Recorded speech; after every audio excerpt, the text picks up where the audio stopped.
Yeah, I'm losing my edge. I want to talk about some small futures pairs trades in the two small exchange equity indices. We got the small stock 75 that launched in early June. We got the small technology 60 that launched 2 weeks ago, both gaining a lot of traction here as equity markets are finally on the move. And I wanted today to talk about not necessarily getting a bunch of equity exposure on, oh, I'm short the stock market, oh, I'm long the stock market, but kind of equaling out that net equity bias with a pairs trade, whether it's interest rates, Pete, or foreign exchange or equities, a world that most people live in on the individual investor and speculator side. You're at the end of the day coming up with a pairs trade for what is a new trade. But also, Pete, aren't you kind of you're canceling out the asset classes exposure to create more of a relationship trade? And thankfully, we have two markets here that have a very interesting relationship, if you want to speak a little bit to this Stix SM75 pair. Right. And you know what, Frank, I think there was always this trade-off of the complexity of a pairs trade and the expense of it, that I'm basically trading two very similar. We don't pairs trade something with a 0.2 correlation. It's a random, it's like, I don't know what I have on and I don't know what it is. So oftentimes the trade-off is they're very expensive to put on and they're relatively confusing because there's different notionals, tick sizes and everything. But I think there's some of the most interesting trades that you can add that actually, because you're trading correlated assets that have a strong correlation and interesting divergences, become another set of occurrences within your portfolio that become very important. So, and this is the classic example of it. Do you see the correlation? Sure, everybody eyeballs that correlation. What's interesting, though, is if you took the percentages off that right rail, everybody would probably say, boy, that's probably a solid 5, maybe 6% extreme. That's interesting.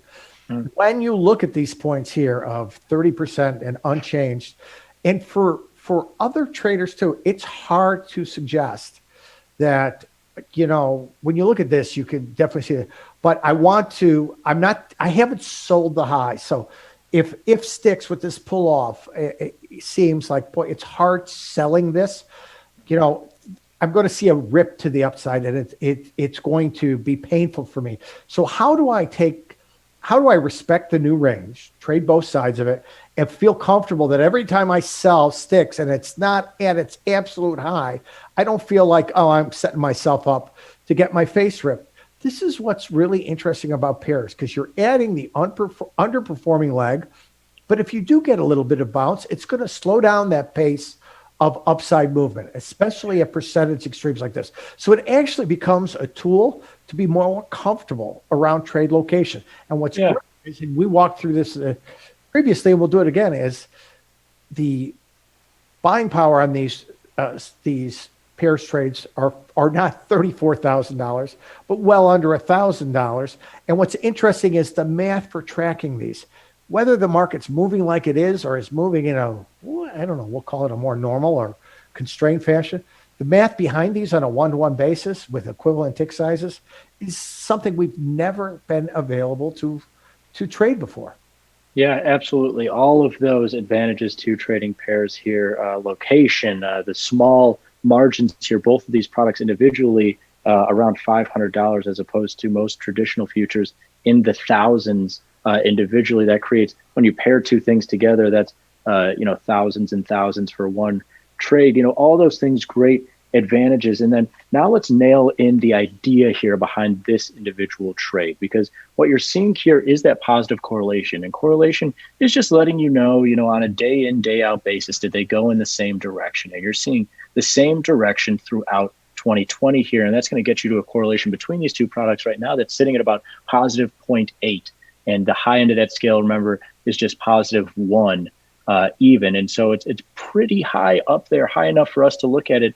And what's great with that high correlation, you're getting a huge divergence. Now, between equity indices, you would expect on an annual basis probably 5, 10, 15% divergence on an annual basis. Here you saw as much as about 30% right now. A little bit less, because this is the first reversal that we've seen in tech that has outpaced the small stock 75, a broader index, but still a gap, Pete, that's north of 20% here, close to about 26, 27%. And those highs was about a 30% difference. So you're not really missing out on too much because, like I said, this is the real first reversal in technology. Now, what are we actually trading here, Pete?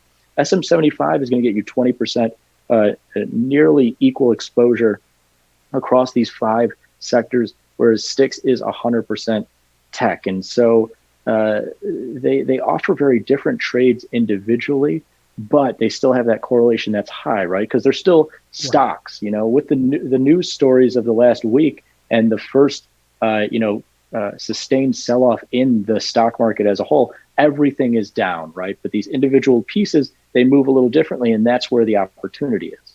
Right. And, I think we've seen this, whatever index you pick, whether it be Dow, Russell, or the small 75, its construction dictates its movement. It's not like, it's broken, it's not moving. It's just reflective of what's going on. And here's a particular index that with the equal weightings, energy, and we talked about anything related to energy, they've gone out, Lyft is now an energy stock because they use gasoline in their cars.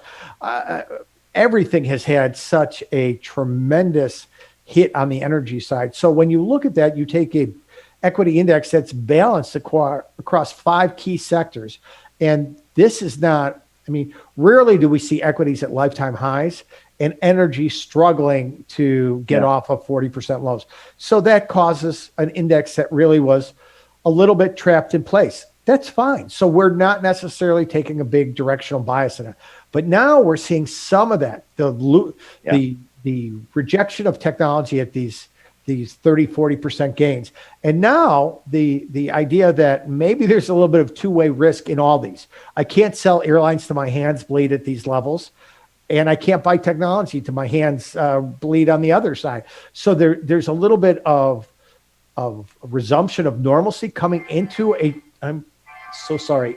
Oh, you're good. No, I'll take it from there because you've got. Go ahead. This is just showing you that 100% tech is the reason why STIX has outperformed SM75. That's 20% of each of these, and that's why it's around unchanged because it's got these nice outperformers in tech and materials being dragged on by industry, finance, and energy, and that's a great broad story for 2020. And the reason why we're looking at potentially buying the undervalued sectors here and selling this, and also are looking at particularly today on the heels of the last 3 days of selling here in stocks in general, is you see this turnaround is almost 5% in tech stocks individually, and you go to the other sectors here and it's just a percentage point or two. And so what we're looking for is this piece to continue to roll over harder than energy, finance, and industry, which have finance and industry stocks here are actually kind of unchanged for the last couple of trading days here. Energy down a little bit, but holding in better than tech. And this is the first time that we're seeing this, Pete, pretty much in the last decade. Even on this downtrend earlier here in 2020, you saw energy and materials and financials and everything else getting hit still harder than these tech stocks here. And so this is the first time that we're actually maybe seeing a little bit of that changing of the guard. Do I think that now in 2010 to 2020, it was tech outperforming all this stuff, and now 2020 to 2030, it's going to be just as easy as energy outperforming and tech being the underperformer? No, but this is all just to say that this is the first time in months and even years that we're seeing a little bit of a reversal of the trend and a little bit of reason to maybe put on a trade like this, which is long that one contract of SM75 for a margin of around $500, and short one of these STIX contracts for a margin of about $500. One of the cheapest pairs trades that will get you at the end of the day, Pete, no equity exposure per se. Like, you don't necessarily want stocks to go up or stocks to go down, but you've got this sector trend kind of trade going on here where I'm short a bunch of tech and I'm long some of these underperformers for the last decade as this trend has turned a little bit, and I think could turn a little bit more. Absolutely. And this is, again, a different type of trade that is its own interesting set of extremes. And I do like, especially in markets that are moving 2-3% a day, the idea that finding ideal location for a short or a long is very challenging. This morning, you didn't want to buy anything anywhere. It looked like, oh boy, this is going to be another 5%. We saw that those losses cut in half. Now, pairs trades become very useful tools to help mitigate trade location in terms of getting areas that are comfortable because of the correlation. And you're right. I love this spreadsheet here, or this visual, in terms of talking about what you're doing is you're basically fine tuning that exposure by using these two products. You're not taking away your bias, but this is really a different way to look at normalization, irrespective of trade location. And I like that. I think, sure, you want to pick highs and lows. That's great. And there's certainly a lot. We keep going back to, there's a lot of different ways to do that, but this in and of itself is that different type of trade. And I like the idea of building a little bit more. This becomes, I would say this isn't an intraday scalp, Frank, although it certainly can be, but this is building a core idea around for some extremes. Yeah, absolutely. And you can see here that the last couple of days of selling is actually correlated with a little bit of selling in the spread and then a bounce back in the spread. And this is one that moves about 25% less than the outrights do individually. So sticks and SM75, as hopefully most of you know, they tend to move about $1 or $1.25 a day. That's around $100 notionally. The spread here is usually moving around 75 cents, 80 cents, or $75 or $80 notionally on a daily basis. So you're getting something a little bit smaller. And then also you can take a little bit of solace in the fact that, oh, well, it's back to about zero here. The spread is actually right now trading at about -$1 as it's down a little bit today. Well, actually, the historical average is plus 1,100 here. And that's just letting you know how much tech outperformance there's been in the last few years here. And the low is actually the low in the spread. Isn't that interesting? The low of the last couple of weeks here. So you're really not far away from those price extremes from a long SM75 short sticks perspective. And you're really far away from that historical average. It would need to climb, from around even here to positive 11,000 or $11 of difference between sticks and SM75. And the high end of this range being on this visual being 100. So when we take a look at that context is great. So sure, the 200 was an interesting level, but between 50 and 100, and I think I put mine on roughly around 100. These are still really interesting levels if you're looking for a continuation of a little bit more of normalcy here.